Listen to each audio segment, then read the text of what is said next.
নমস্কার। ইত্যাদি ইত্যাদিতে সবাইকে স্বাগত জানিয়ে আজও এসছি একটি নতুন পর্ব নিয়ে। আশা করছি সবাই ভালো আছেন, সুস্থ আছেন, আমিও ভালো আছি। আজ এসছি প্রতিবেশী দিদার বাড়িতে। না, দিদা ডাকলো বলে এসছি, আমি এমনি এমনি আসিনি। দিদা ডেকেছে আমাকে এই সর্ষে শাক দেবে বলে। আমি অনেক দিন আগেই বলেছিলাম দিদাকে যে এটা ভর্তা বানিয়ে খেতে ভালো লাগে। তো দিদা বললে তাহলে তুমি বানাও, আমাকে একটু দিও। তো আমি আজকে দিদাকে ভর্তা বানিয়ে খাওয়াবো। তো দিদা দেখুন কি সুন্দর সর্ষে শাক লাগিয়েছে। দিদা বলল আমি ওসব ভর্তা ফর্তা বানাতে পারি না, তুমি বানিয়ে আমায় খাওয়াবে। আমি বললাম আচ্ছা বেশ। একটুও সার জল ছাড়াই কি অসম্ভব সুন্দর কচি কচি পাতা দেখুন, একদম সবুজে সবুজ। ব্যাস নিয়ে চলে এলাম বাড়িতে। এবার এটাকে কেটে কুটে বেছে নেওয়ার পালা। ওদিকে আমার উনুনে ভাত বসানো, দুটো তরকারিও হতে চলেছে। এর ওই যে মোটা ডাঁটিটা, ওটাই শুধু ফেলে বাদ দেব, বাদ বাকি আর সবই নেওয়া চলে, আমি যতটা জানি আর কি। এই শাকটা এমনি ভেজে খেতেও ভালো লাগে বড়ি দিয়ে, আর বেগুন দিয়ে চচ্চড়ি করে অনেকে, ওটাও ভালো লাগে। এই দেখুন আমি ওর মোটা ডাঁটিগুলো ফেলে দিয়েছি, আর বাদ দেওয়ার মতো কিছুই নেই। এত কচি কচি পাতা, আর কিছু ফেলতে ইচ্ছে হয় না। আর আমি শাক খেতে ভীষণ ভালোবাসি। প্রতিদিনের মেনুতে যদি একটা করে শাক থাকে তাহলে আমার আর কিচ্ছু লাগে না। এই যে দেখুন, এই যে সর্ষে শাকের ভর্তা দিয়ে আমি পুরো ভাত খেয়ে নিয়েছি সকালবেলা। আর এই যে দেখুন, আমি শতযুগের পুরনো এই কালো ক্যাটকেটে কড়াটার ভিতরেই আমি উনুনে রান্না করি।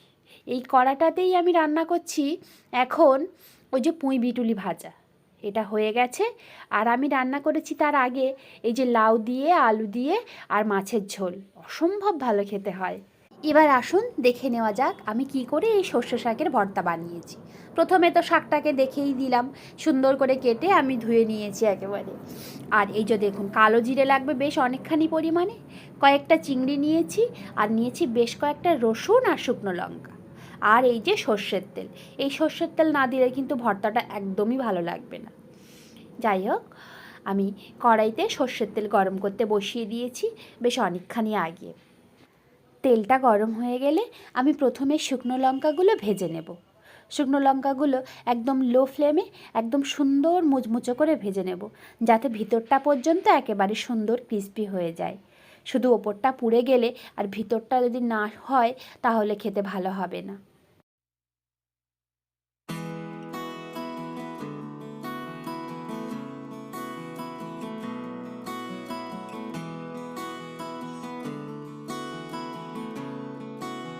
লঙ্কাটা আমার ভাজা ভাজা হয়ে গেছে। এবার আমি রসুনের কোয়াগুলো দিয়ে দেব। রসুনের কোয়া আমি বেশ ওই 6-7 কোয়া মতো দিয়েছি। আর রসুনটা দিলে ভর্তাটা খেতে খুব ভালো হয়। রসুনটাকেও আমি বেশ সুন্দর করে একটু ভেজে ভেজে নেব, একদম কড়া করে ভেজে নেব না, বেশ একটু মানানসই টাইপের। এগুলো আমি নামিয়ে নিয়েছি, পরে দেখাচ্ছি।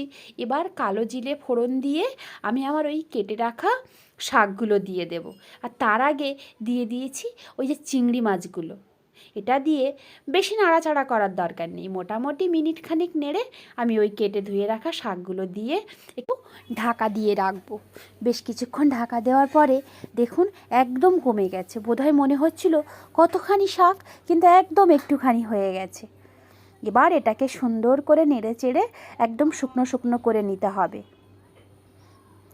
যাতে চিংড়ি মাছগুলোও সিদ্ধ হয়ে যায় আর সাথে এই শাকগুলো একদম সুন্দরভাবে নরম হয়ে আসে। এই দেখুন নাড়াচাড়া করতে করতে একদম কি সুন্দর হয়ে গেছে, একদম পুরো শুকনো শুকনো হয়ে গেছে। আর এটা বেটে নেওয়ার একদম উপযুক্ত হয়েছে। এবার আমি এটাকে শিলপাটায় নামিয়ে নেব, বেটে নেওয়ার জন্য একেবারে প্রস্তুত। এই ধরনের ভর্তা জিনিসটা এই শিলপাটাতে না বাটলে এর স্বাদটা মোটেও ভালো লাগে না। মিক্সার গ্রাইন্ডারে বাটলে ভালো লাগে, যাদের সম্ভব না তাদের তো মিক্সার গ্রাইন্ডারে করতেই হবে, কিন্তু শিলপাটায় বাটলে এই সব ভর্তার স্বাদ হবে দ্বিগুণ। আমি ওই পাতাগুলোর সাথে ওই রসুন আর শুকনো লঙ্কাটাও একেবারে বেটে নিচ্ছি। এই দেখুন আমি কি সুন্দর একদম মিহি করে বেটে নিয়েছি। এবার এটাতে দিয়ে দিতে হবে বেশ খানিকটা পরিমাণে সর্ষের তেল। আর আমি মুখে দিয়ে দেখেছি একটু লবণ কম আছে, তো সর্ষের তেলের সাথে আমি একটু সামান্য লবণ দিয়ে একেবারে মেখে নেব। এই দেখুন, বেশ সুন্দর করে শিলপাটাতে এভাবে মেখে নিতে হবে। এই পাথরের নাকি আলাদা একটা গন্ধ থাকে, তাই জন্য এই শিলের ওপরে ভর্তা বানালে এর স্বাদটা নাকি বেশি ভালো হয়।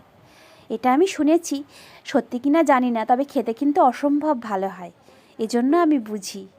যাই হোক, আমার এই সর্ষে পাতা ভর্তা রেসিপি আপনাদের কেমন লাগলো অবশ্যই কমেন্ট করে জানাবেন।